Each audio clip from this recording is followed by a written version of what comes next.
Hi, and welcome to the Media Show on the Pod TV Network. I'm Nick Pallavito. I'll be your moderator for today's Food Fight. Today, we're going to be discussing the difference between hate speech and free speech. What is the line? Who draws the line? And who's in charge of this line? So with that, we're going to bring in somebody who can change my mind, who's also a FIDE chess master from San Francisco, California, the Honorable Jim Eade. Jim, maybe you can enlighten us on free speech versus hate speech. Who draws the line? What is the line?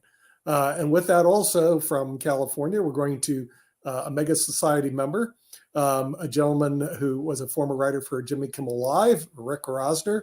Welcome to Free Speech and versus Hate Speech. And then from Canada, we're going to bring in the Honorable Sasha Starr, who also is in charge of modern investing and also the great show Ukraine, Russia, and China on the Pod TV network. And maybe he can help enlighten us on free speech and hate speech. So I'll start with Jim Eade, since you're next to me.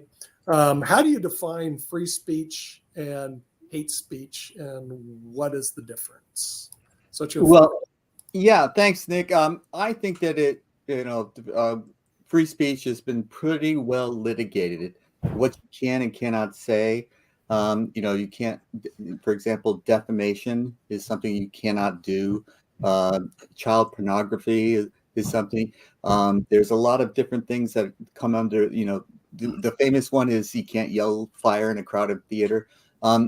This has been pretty well litigated. But what we're talking about today is what constitutes hate speech. And if it isn't directly threatening or inciting people to directly cause harm to another, you're pretty much allowed to say whatever you want to say. But I have this feeling that, in London, they have Hyde Park where everybody can get up and talk about whatever they want. And then people get in front of them if they're interested in what they're saying, and people move on if they're not. And I think, we need Hyde Park in our cities, in all our cities, so that people can vent and say whatever they want to say. But most speech, even if we find it hateful, is legal. Okay. You have to be, it's hard to tell the difference between trolling and stochastic terrorism. If you go, especially on Twitter, but on every social medium, there are like dumb kids, like 8th graders saying terrible, terrible things because it's fun to break taboos.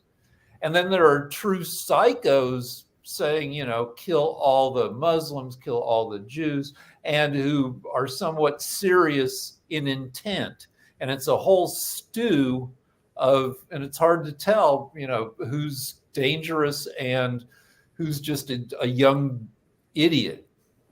But Rick, isn't part of the problem with hate speech the notion of, and I've said it before on other shows, one man's terrorist is another man's freedom fighter, and all along those lines. And the same thing can be said even around some things that are hateful, because there are definitely some things that we know are very hateful said about the Jewish community, the Latin American community, the African American community, and a number of other communities as well. But then there is part of what is being said that is based on a person's perceived facts or their perceived knowledge of the facts. I mentioned earlier on one of the shows, I think it was World Edition, that I had the pleasure of doing an interview that will air later once I get the copy from the people that I was interviewing, the people that are members of the Hebrew Israelites. And these are the folks that believe that they are the original Jews.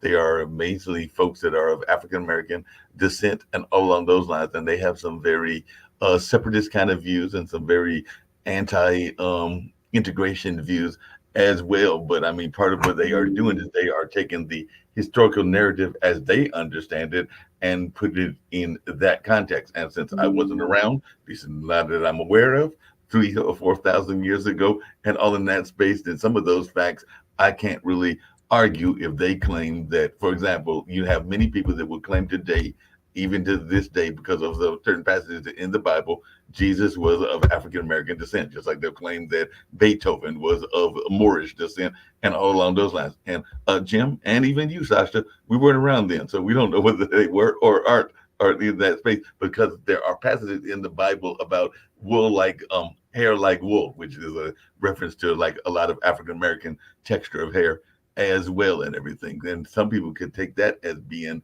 hateful and everything. So I guess my question is, well, but how do you those define people what don't hate sound speech is? dangerous.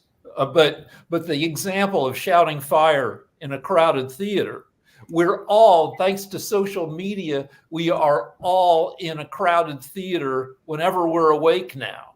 And people are shouting BS all the time.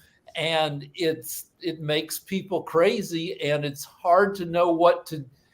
I hate seeing all the garbage on X, formerly Twitter. At the same time, I hated being pulled off of YouTube, and I know Nick hates it because we discuss stuff. Hate speech actually has a definition, and adhering to that definition is what I would usually lean on.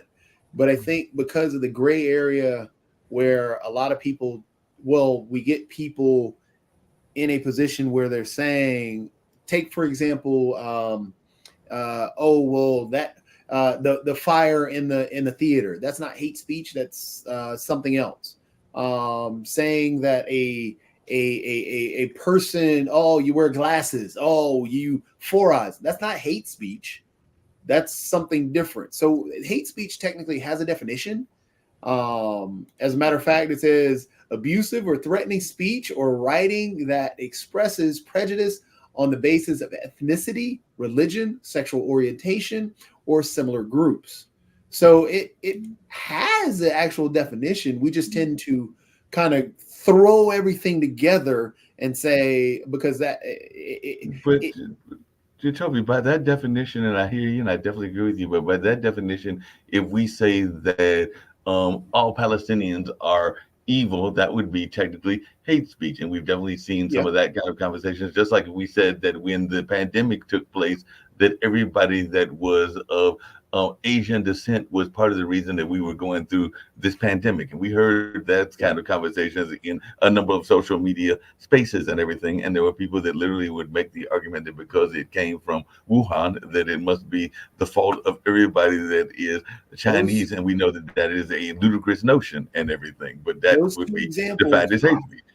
Those two examples fall up under the definition of hate speech. Go ahead, Sasha. It's not the game of definitions, no. It's a case of good lawyers prosecuting any idiot who is saying that I have a freedom of speech, I'm a free man. Okay, first of all, you have to write a check for $25,000 to your lawyer who will defend you.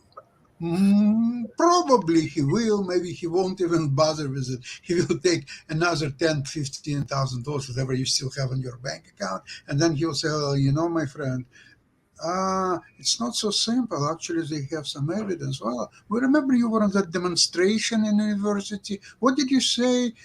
From the river to the sea? Oh, what did you mean by that? Oh, maybe you meant that there will be Arab state and there will be no Israel anymore. My friend, this is not a free speech. This is a hateful propaganda. Well, you know what? I will try to settle it for maybe $100,000, but because a lawsuit for $1 million. So for $100,000, how you feel about it? I don't have any money. You know what the interesting thing is that most anti-Semites, they hate when their pocketbook is being hit.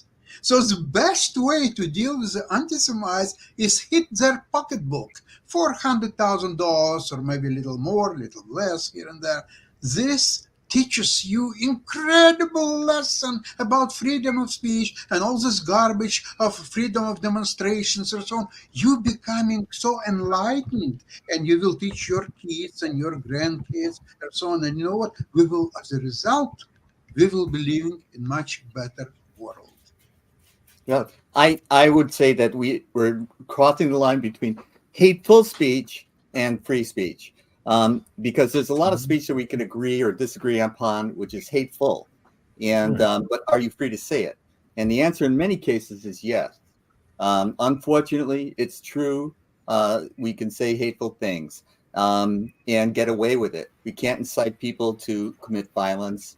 You know, the real where the rubber meets the road was President Trump inciting an overturn of the election. And did he get away with it because he said be peaceful? This is the kind of thing but it's well litigated what you can and cannot say. And sometimes, we have to have new litigation to determine exactly where this particular part of the speech comes from and whether or not it's something that you can get damages for. Like if you're trying to harm someone's reputation by saying a falsehood about them, that you can collect damages for. Not necessarily always, not necessarily successful, and it will cost you money to collect the damages, but that's part of what is protected. You're protected from someone defaming you. However, you're not protected from saying, I'm an Irish, my heritage is Irish, and if you call me a Mick, you can say that. You call me Patty, you can say that. It's free. You're free to say that. Go ahead, Jacoby. Oh, you're muted. You're on mute. I was just going to add in also the fact, not only what you're talking about with the gray area between the hateful, where we're mixing that up, we're also mixing up freedom of speech itself, because we forget that we can say whatever we want, but we're not free from the consequences. And that's what people tend to forget, is that you can say what you want to, but that doesn't mean that I can't say what I want to after you, or that, if somebody were to get upset, that doesn't protect you from the consequences from your speech. The one that I'm confused about, Jacoby, on what you're saying is the fighting words, because that's in the definition. So what's fighting words? Well, what about Rudy Giuliani and his free speech? What happened to that? Oh, Rudy Giuliani, that he basically someone's reputation by lying about them. Yes. Oh, so you can't lie? Is that what you're saying? You can't lie or commit harm.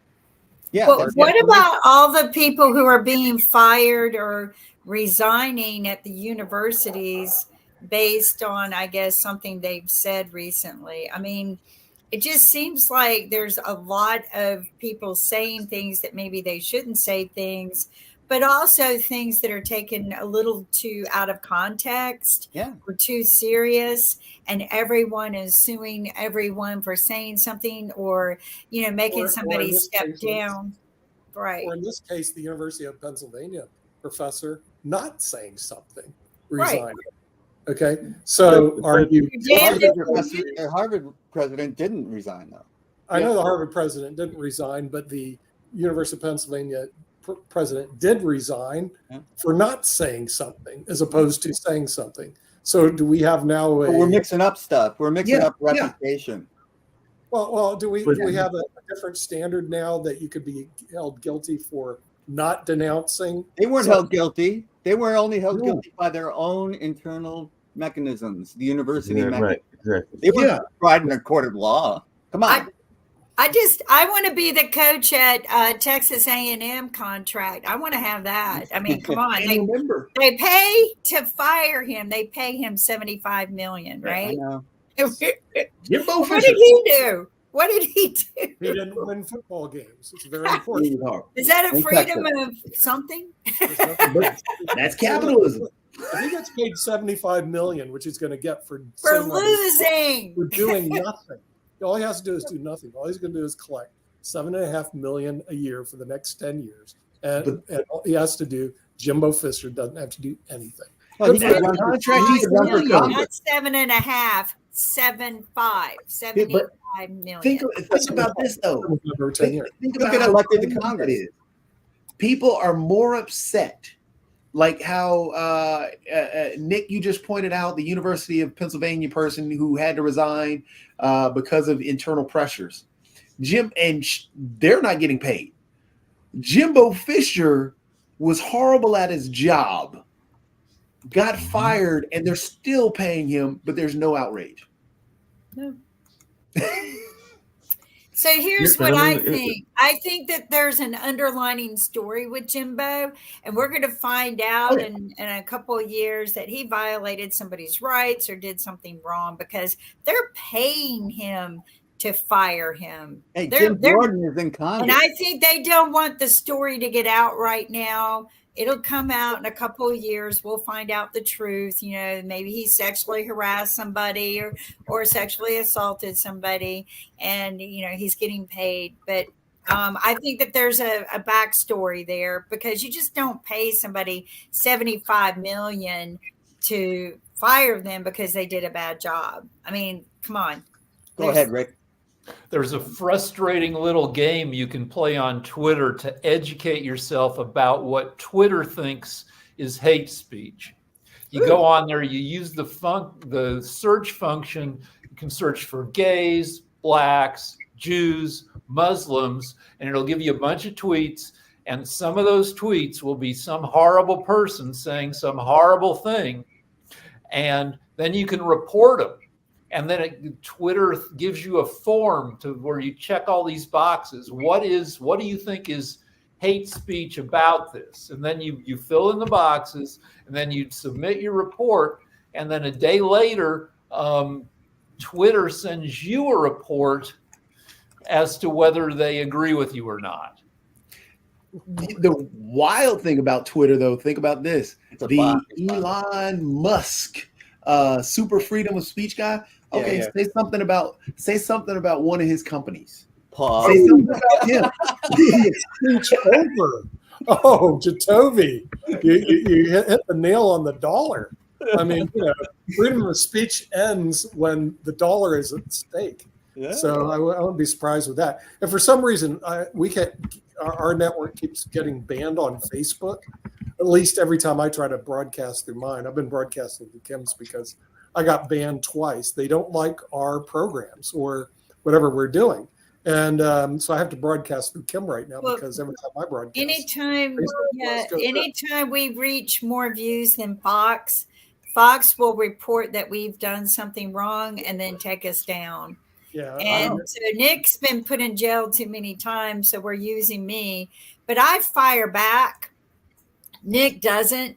I appeal back really hard and make them prove that we did something wrong. It takes time, it takes energy. But I've won a few of my appeals, but do they give me back any of my space, my time, or money for it? No. So Fox and CNN both have fear of people like us.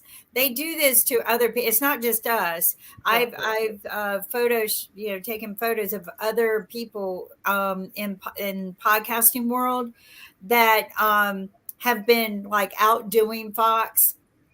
And they've literally cut them out completely. You know, people who've had hundreds of thousands of fans, delete them. And when you delete that many fans, you can't get it back. It's the dark Nick side of knows. capitalism. Nick, you lost like 20,000. yeah, something like Something that. on stupid Facebook. like that. I mean, and all because they didn't give Nick a chance to appeal. Like they just boom, cut him.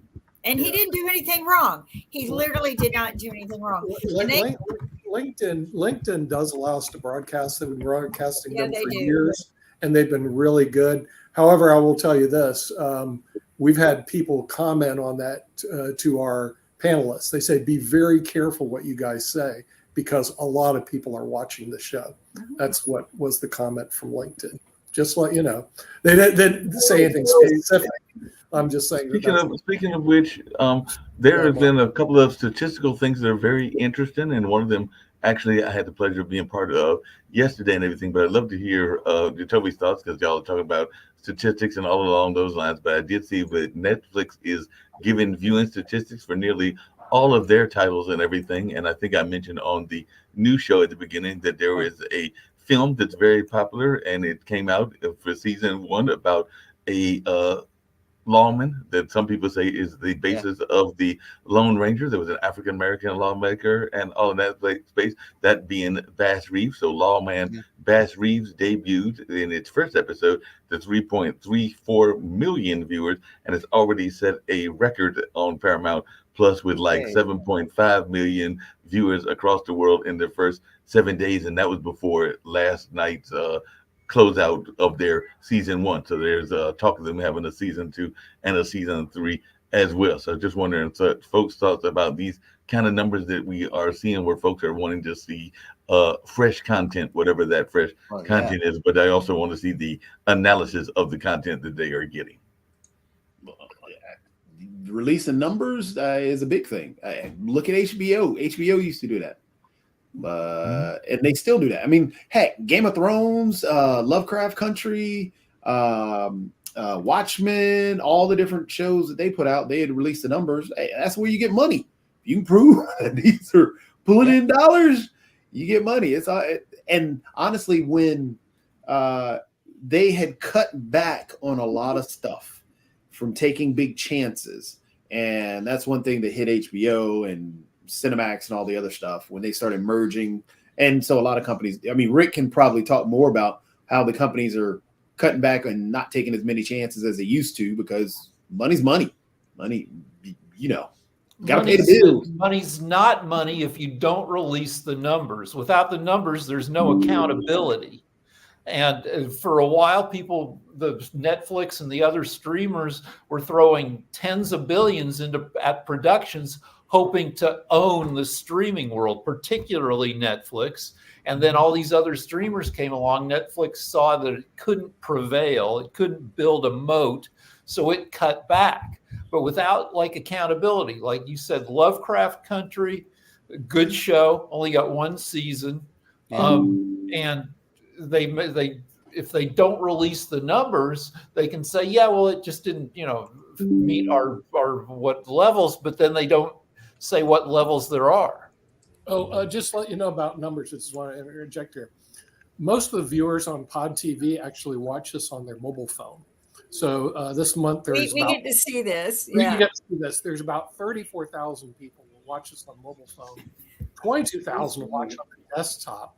But we have our own TV channel on Roku, which anybody can go to, type in Pod TV. We don't have 1,000 viewers on Roku, which is really weird because we have 3 TV channels on Roku. Yep, but here's the thing. We see them just as much as they see us. But Nick and I got to meet the people from Nielsen ratings. And I don't know if you remember that, but they were the ones who drove people's numbers and provided the data so that people could get advertising and things like that for years.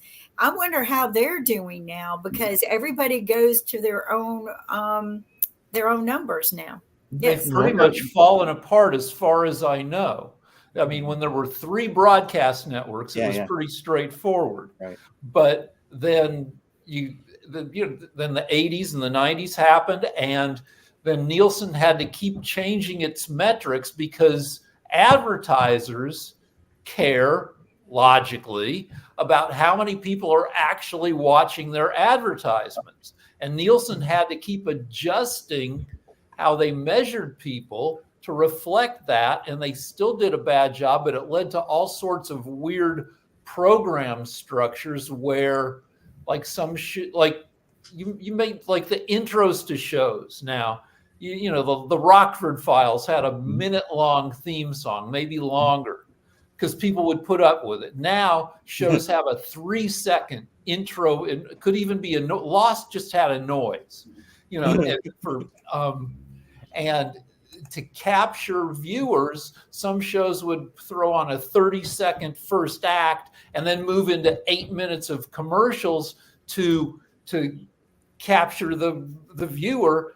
Other shows, like late night shows in particular, but also news shows, saw that as soon as you run ads, you lose a bunch of viewers. So they'll run a huge long first act. Maddow will talk for 24 minutes before going to break.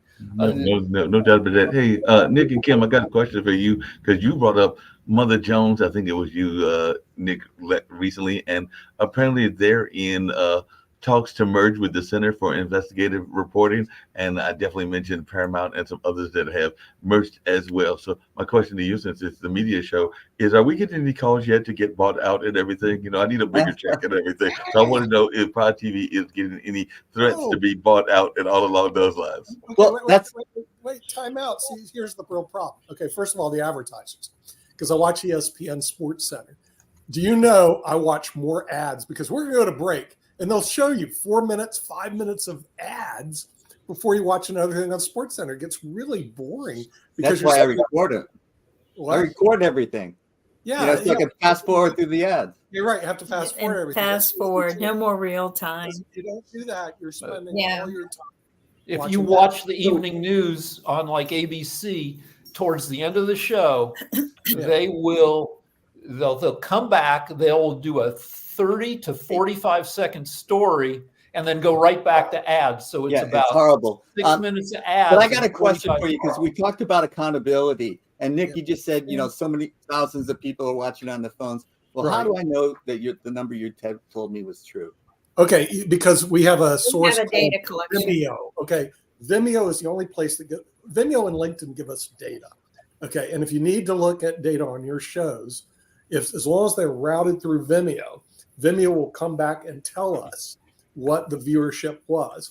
Last year, our viewership total was 2.4 million viewers, but per show it may be 5,000 to 10,000 per Right. show, and some less. You Not bad. but not bad. But if you run 40 shows like we do a week, 30 or 40 new shows, that's only like 10,000 a show. You have 300,000 people watching in a month. I mean, so it's not that hard to aggregate and get that. But if you want data, see, I don't know how many of your shows go through the Vimeo system, because I've seen your shows, Jim. If they go through Vimeo, send it to Mark. Mark puts it through Vimeo. They do. Vimeo distributes it. Then we'll get the data back. If you distribute yourself, which you can do, we don't get get the it. data. And But if you so use the Vimeo link and distribute using the Vimeo link, what's nice about that is Vimeo also promotes our shows and sends them out as well. But if you use that Vimeo link, then we get full accounting of what your distribution is and how many people and how. Because Vimeo calculates whether they watched it on the mobile or on the computer, Right. whether it was in Washington So or Vimeo is the new Nielsen. Vimeo is the new Nielsen. You're right. Vimeo Yeah. actually gives us the best analytics, but Yes. sometimes Kim and Mark will get mad at me because I'll run direct through LinkedIn because I love to do that. And LinkedIn will give me their own demographics, which is totally separate than Vimeo and frankly not as good as Vimeo. Vimeo actually has the best demographics. Also, what it does, Jim, it will tell us which country has actually watched the shows, But, okay, and how many people. And for years, the number one country is the United States. Okay, we get 2 million of the 2.4 million from the US. Number two has been Brazil. Our number two viewership has been Brazil for a long time, and don't ask me why. And then small amounts all the way down. Now, this is Vimeo's demographics, and your show has to go through Vimeo. Otherwise, I don't collect the data. So Well, Nick, here's this one is more helpful thing. topic. I want to add something very important about this. You're not just distributing out of Vimeo. We have the link set up. If you give them to us, that we can distribute from Vimeo to almost anywhere. So from Vimeo, we go to Roku, we go to Amazon, we go to our personal Facebooks, YouTubes. So if people then watch it, or to yours, but we have to go from Vimeo out, then when people watch on your Facebook, you get credit for it on Facebook and we get credit for it on Vimeo. But if you're going straight to Facebook, we don't get any credit for it, just you do. So that's why we've been forcing everybody to go through Vimeo, so that and we're not cutting you out. We're not cutting any of the producers out. We're actually giving you more views because now you can go to other places. Kim, how do they mechanically do it? Because I know that I have no idea. that Jim has this show, Change My Mind, okay? And I've seen it occasionally, but I don't see it on our Vimeo. How does he get Change My Mind through our Vimeo thing? I don't know. how he does it. It has to go into our Vimeo, and then we link it to his Facebook, or we give him the link. So we can give you the link, and then you can post it on your Facebook as well. So is it Mark's fault?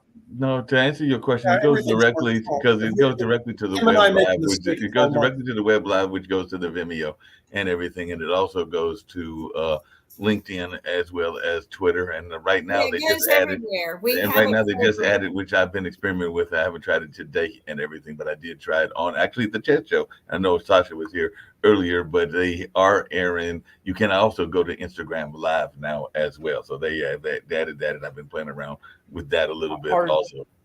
Are you able to sell advertising via Vimeo? Do advertisers come to you? No, they don't. Advertising is a whole different ball game in terms of it's a metric we haven't really figured out as to how you get the advertisers, Rick.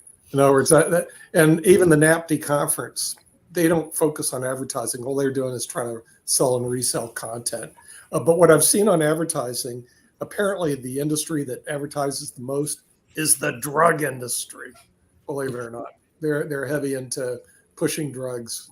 They're big pharmaceuticals. Yeah, I shouldn't say drugs, but they're pharmaceuticals. Yeah. But remember, Legal drugs. advertisers won't come unless you have the data that supports the viewership. Right. Okay. And you can't get the data if you send it direct. So I make the mistake a lot because I like to get the things out. I send a lot direct to LinkedIn and Facebook and Twitter and Twitch. Not Facebook. I sent it to Kim's Facebook because mine's shut down permanently.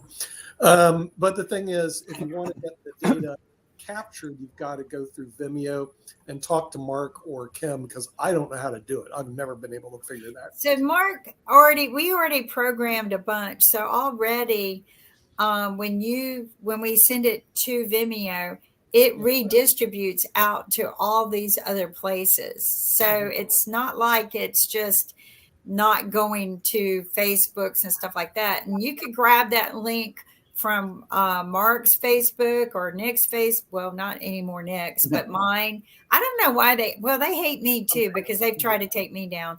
But you get those links, or Mark can just send out the Vimeo link to everyone and just say, okay, take this and copy it to your Facebook. But what that does is every time you get a hit for it, we also get an accounting for it, and that helps you. You can put it on your YouTube, I think, as well. Yeah, because and you really should do it because I don't see either one of your shows on our Vimeo account, and our Vimeo will also, what it does, it'll also rank the shows who gets the most views of the entire network. So you got to get with Mark and get the link so that it gets routed through Vimeo, and then Vimeo will give us the data in terms. And I can tell you how many people watched your shows and from what country they watched it and from what device they watched it. And you're right, Rick. Vimeo is the new Nielsen. Nielsen is dead.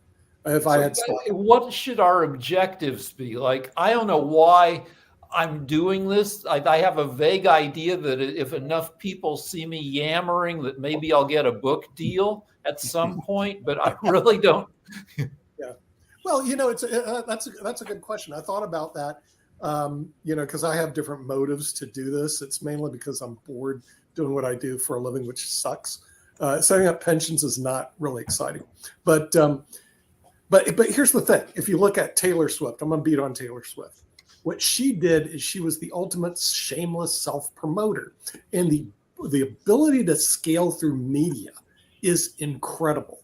In other words, to scale yourself. There's no other way you can do it except through media. Now she figured it out, the magic formula, and she scaled herself through media. And apparently she went off like a rocket with this last Eras tour, which she's pulling in $4 billion. Well, if you look at the media right now, because there is access, most of your access is shut off. ABC, NBC, CBS, forget it. All the majors shut you off, so it's impossible. PBS, impossible. So what's the new access to media? It's through streaming media, which what we're doing. So if you have a talent, and I don't care what it is, the best way to, scale it today is through the media. Now, once you scale it at a certain level, then theoretically it should be monetized. But you also have to have the metrics to back that scale. Now, it was pretty expensive to buy 3 channels on Roku. So I've got 3 channels, not just 1, 3. Every time I pop it up, I press the button. We got 3 Roku channels. Now, so we have plenty of spaces to distribute through television, but we only have 1,000 people watching on TV.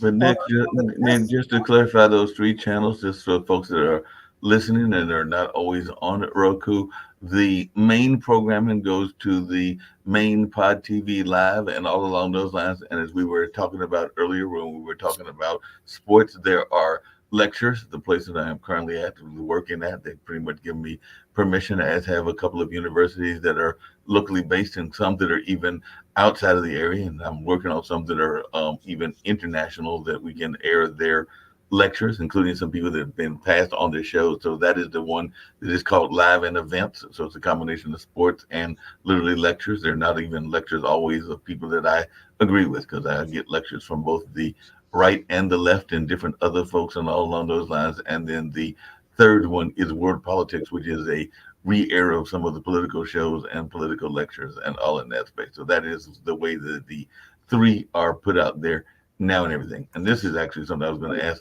Jacoby about, because it's something that he's involved in and everything. But as I just said earlier, yesterday we did a red carpet event for the Bass Reef special and everything. And there were two podcasting networks that were literally here. And I know of one that's in Atlanta called the Atlanta Cast Network. There is the All Bull Network, which is here in Durham, North Carolina. And there is also the young lady who was with a thing called Black Fly on the Wall. And I think they may have their own network as well. So as one that studies the market, because Jacoby, I know you study the market and everything, what is your thoughts about this proliferation of networks? Because Pod TV is just one of them, but there are several as well. I just wonder your thoughts around this proliferation of networks, because literally I just met the All Bull Network yesterday, and I knew of Atlanta Cast because of some things that were going on within our own network, and people decided that was a better opportunity for them. But I was just wondering your take on the proliferation of these networks popping up.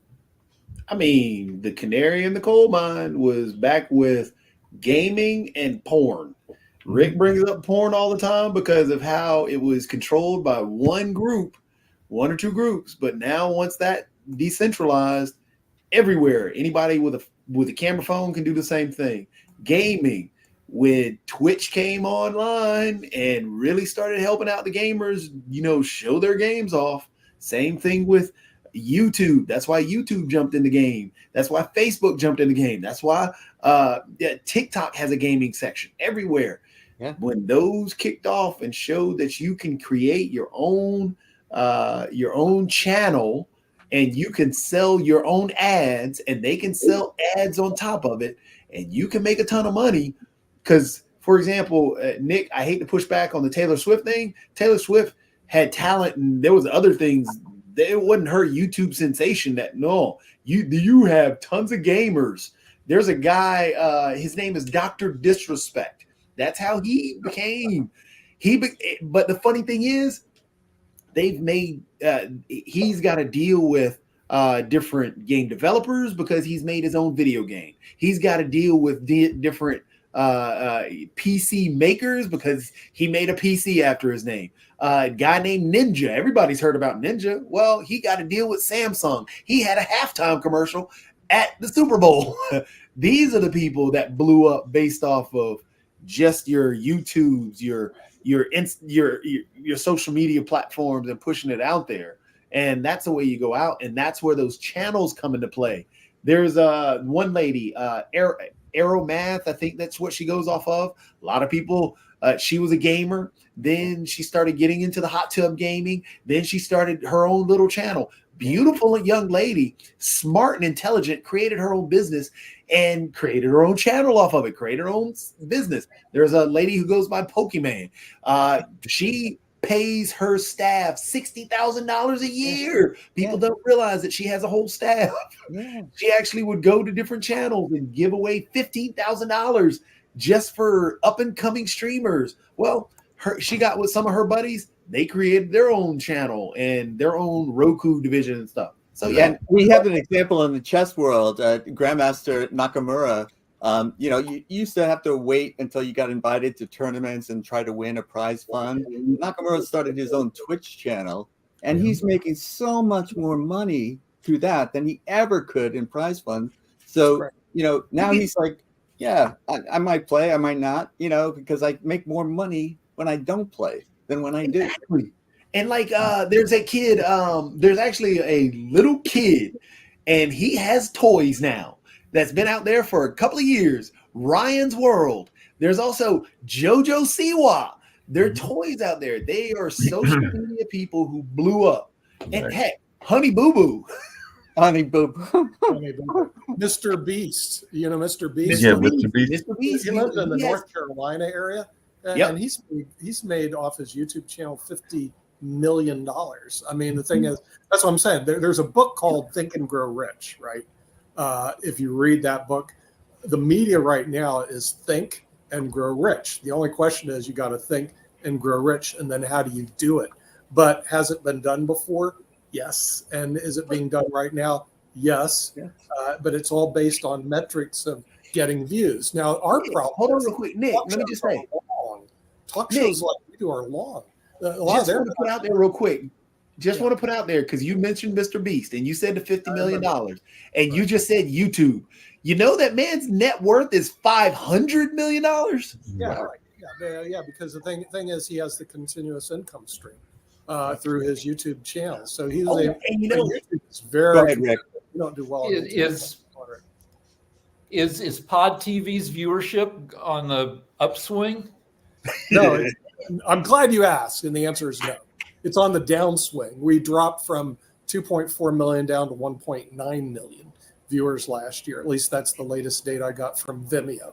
I don't get all the data though, realize, because a lot of people don't run their channels through Vimeo, so I don't know, number one. Number two, if you redistribute, and redistributing means Facebook has groups, you send it to the groups.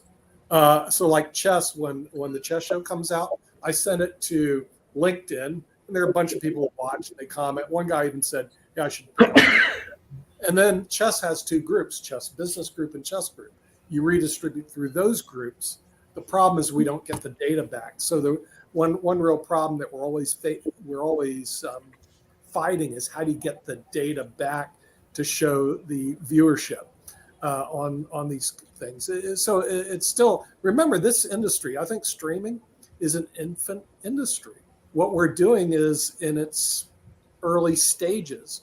But if you have the horizon, you go out 10 years from now, then it's a whole different cap for those people. But speaking of which, one of the shows that we have that fits into this notion of what is popular, and y'all kind of alluded to it, Jacoby did earlier as well, is the notion of salacious content. And even though nobody's really, at least nobody that I'm aware of, except for maybe his wife, trying to look at him in that space and everything, but I do know that folks love the title Naked at Night and all in that space, and that's probably the closest that we have to anything that is salacious and all along those lines. But this is, Rick, you'll enjoy this one, because apparently OpenAI just recently announced their interim CEO, and apparently he's in all kinds of trouble because they just found a new leader after the co-founder Sam Altman left or was ousted on Friday. But now they're finding out stuff, speaking about social media, because apparently he has been involved in discussions about rape fantasy statistics, sex and power,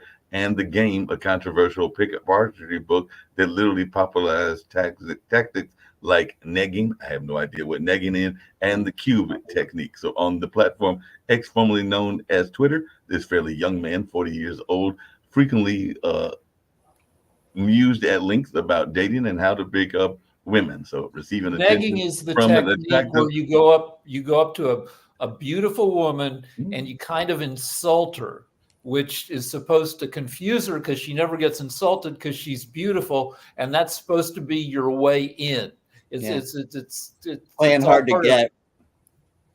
Okay, because apparently They like me because I don't like them. Yeah, he said receiving attention from an attractive woman, even if ultimately the date goes nowhere, is generally positive utility for a man, he wrote last June in response to a now deleted tweet. So there's an asymmetric payoff for the date itself. Most women are interested only if it will lead to a relationship eventually. Men are more willing to match, more willing to go on first dates, more willing to have casual sex, etc., because of the quote unquote payoff matrix. So apparently that's who the new leader of AI is. And apparently he wrote this book, The Game, Penetrating the Secret Society of Pickup Artists. So I guess if you want to be a pickup artist, you need to get this copy of this book and all along the line. Yeah, but I mean, women are there's a lot smart of enough to terrible catch stuff on. about pickup artistry, but it also reflects like sociobiology, you know, Yeah. sperm cheap, eggs expensive, you know, that women are going to protect themselves sexually more than guys are. Well, you know, my thinking of Facebook when I'm watching it, they move toward Reels, which is they have very quick data, and it's just like this. The reason why, Instagram did that too. yeah, the reason why we don't do too well on YouTube, the average time people watch YouTube is like 2 or 3 minutes, and it's going down. When the data of our shows, the average viewer will spend 17 minutes on our shows, but we have long content, so we have less viewers, but they spend a lot more time on our content than they do on YouTube. So we don't really fit well in YouTube because they're looking for really 2 or 3 minutes. And I don't know anybody who in our network who produces a 2-minute show. It's really the we have TikTok no 2-minute phenomena. shows.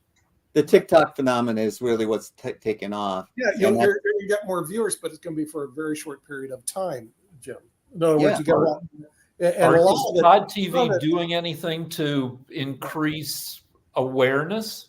well, realize mainly the thing is it's through our distribution partners. In other words, the people that we work with, they actually will end up sending it out. I'll give you an idea. Somebody you guys don't see very often, Rex Lee, has Cyber Talk, right? And Mark knows he complained because we are at capacity when it comes to storage right now on Vimeo. We have like 7 trillion bytes all plugged with shows, over 3,000 hours sitting on Vimeo, like no kidding. So apparently 20 of his shows were deleted. I don't know if I did it, Mark did, or Kim did. And he lost over 100,000 viewers. He got mad at us because he goes, I've got somebody who wants to buy and sponsor my whole thing, because he's got close to 1 million viewers right now on Cyber Talk. If you have a chance, go look at his show, Cyber Talk, you'll see. Good quality show. It doesn't surprise me he's moving up in the world.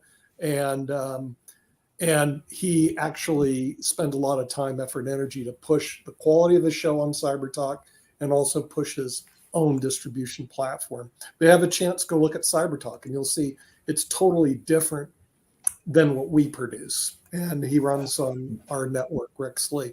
But anyway, yeah, I got an email from Matt. Mark got copied too. What happened to 100,000 views we just erased on Vimeo? Mm-hmm. We have a storage problem. We're going to have to address it next year in 2024. Last I heard, it's going to cost us $17,000 just to add more storage to our network because we're at capacity. And to answer your question, and I think it was yours, Rick, what I have found, and actually I will actually commend one of Sasha's folks and all along those lines, is that Ken does a really good job of putting out the information, even if we do a pre-record. So he helps with the marketing. So some of the people that do that are very good. I know that even on some of the shows that I have done, one of the things that guests will ask me is if they can repurpose it, reshare it, and I always encourage them to do it. They send me nice little emails about how much they enjoyed the interviews, whether we like them or not. I even got a nice one. I know it wasn't a fan of everybody here on the network, but I even got a nice little note from the Gregorian nuns and a number of others. So sometimes they will do their own helping with the publicity, and that is something that I try to encourage as well. And I'll say that Rick, your folks do a good job of that as well. So getting that word out and repurposing it is the strongest way to get the numbers up, because that's something that I've seen a number of folks do, including some of my guests, because they'll call me and ask me or email me, and I'll say, hey, send it out as many times as you want to, and as many choices as you want, including sources that I don't have. So like I said, I know that Ken Regan, not just Ken, but also Sasha himself, does a good job. Yeah, but whatever I do, you can't see. It doesn't get reflected.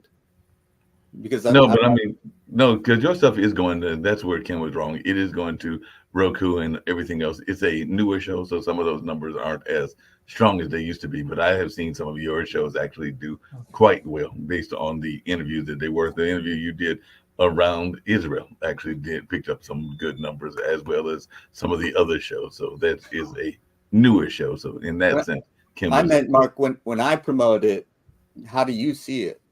You know? like if I send my links to various people I put it on Facebook, you won't see that. That's true. I will not see that. And I won't even see Ken's stuff as well. So that is correct. I won't see that because it doesn't come back to the Vimeos, which is what Ken was saying. We So- never capture all the data. So like I said, the known data that we caught was 2.4 million. Probably there's more, Jim. We just don't know how much more, because if you do redistribution or somebody takes and puts it on somewhere else or repost it, we don't get that data. Right. So, but again, I can't go to an advertiser and say, well, we think we got it. Yeah. No. And that's the reason that I can go to Vimeo and I can say, okay, this show had this many views. It had this many through the desktop, mobile, and through Roku. And right now, I think it's mobile leads us. People are watching us on the cell phones the most, then desktop, and then the TV show is actually the TV thing, which is the most expensive thing to have. Right. Actually, the least. Right. And we have three. Very interesting. On Roku. By the way, I have plenty of space on Roku to Yeah. Okay, it's live. It goes. This is live. It's going through Roku right now, and I got 2 more channels. I could run 3 right now. I don't have storage space. I mean, Vimeo work at capacity. So if I got to store and reshow it, I'm at capacity. Yeah, Sasha. Okay, I'd like to mention something. I do send links to YouTube, to my mailing list, to Facebook, and it works because of simplicity. That people, they don't care whether we have reports or anything like this. They need a simplicity to press the link, and here is the show. And most of the shows they watch in their free time, in the evenings and on holidays. And sometimes people tell me about comments about my show, which was aired 2 weeks ago. So for 2 weeks they had link, but they didn't touch that link until 2 weeks later. Why? I don't know. Maybe they're so busy, because I have no idea. So what's important is that once someone asked how, because I had some interesting program on World Addiction. So on World Addiction, I don't have YouTube link. So people asked me about the show, and I didn't have YouTube link. So I advised them to find it on podtv.tv. And I decided to try myself how easy I can find it. It's impossible to find it on podtv.tv.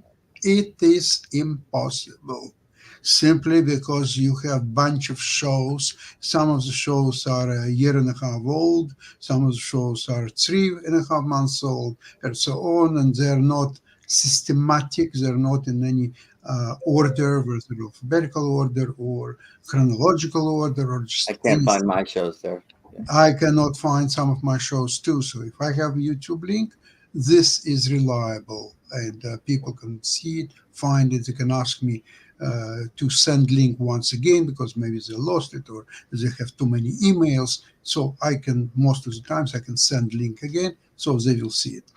I'm not so sure about how Vimeo works, how simple is that. Most people just don't use Vimeo. I'm one of them. I just don't me either. Vimeo. So I would question what's behind it, how easy. As Kim just put out, you can find it on Pod TV shows. I think that's the main one that is used on YouTube, and that has all the shows. I do like what Rick has done, and that is, I know we have some of the shows that are showcased and have been showcased through the network itself, but because of the limitations, and I think that's what Nick was referring to, it's not all the shows, because like he said, it's about 35 or 40 are not showcased right now. I think one of mine is, Rex's is, and there might be 2 or 3 others, including the narrative show around storytelling that Evan was doing. I had to remember his name. Evan was doing, and all in that space. But there has been talk about everybody having their shows in that space. But even independently, Rick and his crew did that themselves. So I send them the Vimeo link, and they have their crew that has literally put together a showcase that they market themselves and all along those lines. So that's something that some people are doing if they have that kind of initiative. Because I know that Rick and Lance and is it JT? Yeah, JD. Is I it don't JT? do anything. I'm lazy as JD. hell. It must be Lance and JD who are doing something. Right. And also you're a tech guy because you have a web designer that is helping y'all as well. But he's Oh, the yeah, one yeah, that wants he's us really to good. Adam, yeah, he's excellent. Adam, right? Sasha, just to let you know, Vimeo has 287 million viewers on view, but they're not as big as YouTube, which has about 2 billion. Yeah. So, No, it's not the numbers. I'm not worried about the numbers. What I'm worried about the simplicity and easy to use YouTube versus Vimeo. Now, however, I don't sound 100% right. I cannot be objective simply because I don't use Vimeo myself. So therefore, the perception is that YouTube is just much better medium than that. Now, Kim sent just go to podtv.tv. Okay, I did write that. And I went to, for example, one of the shows that I'm familiar with. One of them is, let me get there. I think it's a Wall Street Hackers. Okay, that's a financial show, I believe. So I wanted to see how I can use it, and let's see. I was trying to find the latest show. What the hell? How you do it? Because essentially, okay, it gives me several this type of shows. How does it say name? Starting from Sasha, that's what I meant when I said the showcase. 7th of June. Okay, the first one is 7th of June. The next one is 15th of June. There are several others, and the latest one is, I believe it's the 2nd of December of this year. Okay, and this every Thursday. So there are no shows of no December shows except the 2nd of December. Okay, and they're not in chronological order. They're not in any order, and furthermore, all the recent shows as of December, you can't even find it because they're not there. So how useful is this? You're talking about podtv.tv. Yes, correct. Yeah, it's since it's a website, it has some limitations. One problem is that podtv.tv live only can show one show. As Roku, we have 3 channels on television, but we only have one stream through podtv.tv. So podtv.tv has. But I'm talking about only recorded shows previously. I'm not talking about live anything like that. I have to talk to Kim about that. We're meeting next week on issues for 2024. The issues that we see are what you're bringing up. Thank you, Sasha, because we'll address that. Also, storage issues. Yeah. We've got to solve that because we have more content than we have storage capacity. And it creates real problems for us because the only thing that we can do is delete shows. And the real problem deleting it is like Jim's show. We don't want to delete it because his show is evergreen. Has changed my mind. I can use next year. I took some of the Lawyer's Den, repurposed it, put it back on. I got 10,000 viewers immediately. And it was produced 2 years ago. When you have evergreen shows, you can actually use them over and over again in different formats. So his show is evergreen, clean and evergreen shows we can use over and over again.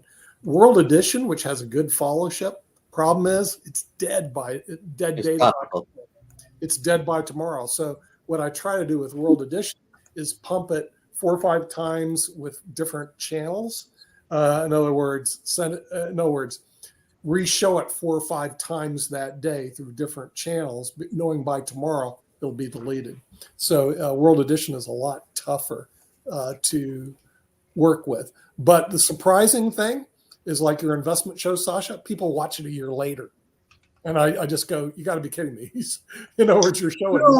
Speaking about my investment show, I feel it is a great failure because what I'm doing is I've generated for the last year a profit of 285%. This is an unheard of number. There is no Wall Street professionals that can touch me. And yet no one, even Jim, sorry to say anything about you and Milan, nobody is interested to even understand and learn what I'm doing. you sort of you give in a nod. Oh, okay. Milan says that I'm a wizard and all that stuff, but he's not interested at all. What trace I did last week? But Tell Sasha, me you the changed truth. my mind about this derivative trading. You did change my mind. That's your next program. You change your mind. First of all, what I'm saying is forget about Warren Buffett. Forget about all the You recommendations. changed my mind about that. Yeah. The sad part Okay, about so it's not modeling- 100% failure. It's But by the way, really quickly, Nick, I know you're winding down and everything. The only thing I was going to just mention is the only show that we didn't shout out, and I got to give him a shout out because he will be coming back in 2024 after taking a hiatus and everything. So for those that are interested in learning about the gaming industry, Jacoby will be making a return of the Gamers Den, which has been on hiatus. So we'll be seeing the Gamers Den come back, I think, in January, if all is correct and everything. But if Jacoby Shout want out to to give a Jacoby. quick shout out to the Gamers Den and us learning about the video game industry, because that will be making a return trip. Right. And with that, we're going to end the media show, and we will see you next time, which will probably be next year on the media show, because we're taking a break, which means you're going to get reruns on this show, but not on some of the other shows. No hate speech. No hate speech. No hate speech. Okay. We'll see you next time on media show. Bye-bye. So we got to go. Bye-bye.